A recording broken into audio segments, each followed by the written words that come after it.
যে এই election Bangladesh cricket বোর্ডের জন্য একটা কালো দাগ হয়ে গেল।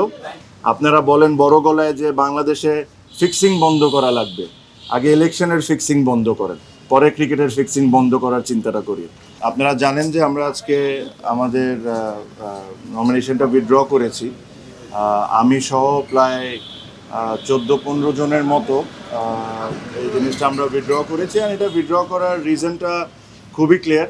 এখানে আমার কাছে মনে হয় না যে আমাকে খুব ডিটেলসে বা ব্যাখ্যা করে আপনাদেরকে কোনো কিছু বলার আছে।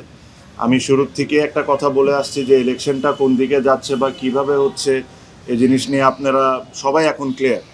যখন যেমন মনে হচ্ছে, যখন যা মনে হচ্ছে তখন তা করা হচ্ছে।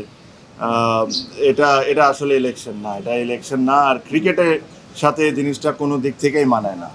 আপনারা আমি শিওর যখন ইসি তালিকা দিবে যে আজকে কারা কারা উইথড্র করেছেন, তাদের নামগুলো আপনারা দেখলেই বুঝতে পারবেন যে তারা সবাই তাদের জায়গার থেকে হেভি ওয়েট, তাদের vote ব্যাঙ্কও it's very strong.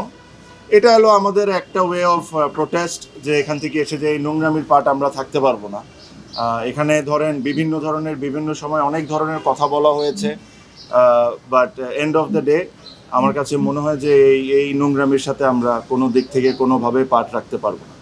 R secondly আমি একটা জিনিস সবসময় বলছি, বাংলাদেশ ক্রিকেট এটা ডিজার্ভ করে না। একমাত্র স্মার্ট সিটি বসুন্ধরা, আধুনিকতায় এক ধাপ এগিয়ে। বাংলাদেশের ক্রিকেট ফ্যানরাও এটা ডিজার্ভ করে না। এটাও বলে রাখি, আমি জানি না কতজন স্বীকার করবেন কি করবেন না, বাট এখানে আরও অনেকেই আজকে উইথড্র করতেন। তাদেরকে বিভিন্নভাবে বিভিন্ন ওয়েতে বোঝানো হয়েছে বা চাপ সৃষ্টি করা হয়েছে, তাদেরকে করে সামাও থামানো হয়েছে। বাট এছাড়াও অনেকেই আজকে উইথড্র করতেন।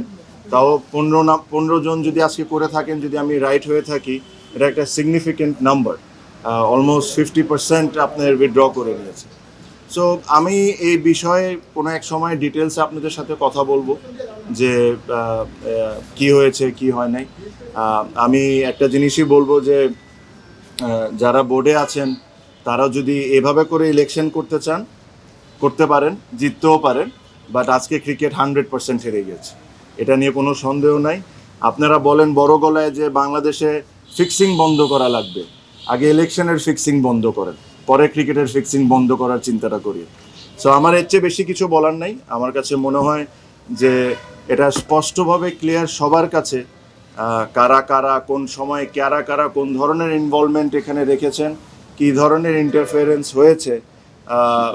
নিয়ম ইচ্ছামতগত সুবিধার মতো যে সময় দরকার ও সময় চেঞ্জ করা হয়েছে। আর এটার সাথে কারা কারা জড়িত একদম স্পষ্টভাবে ক্লিয়ার। আমি এর চেয়ে বেশি আর কোনো কথা বলবো না, বাট ইনশাল্লাহ ভবিষ্যতে আমি এটা নিয়ে অবশ্যই কথা বলবো।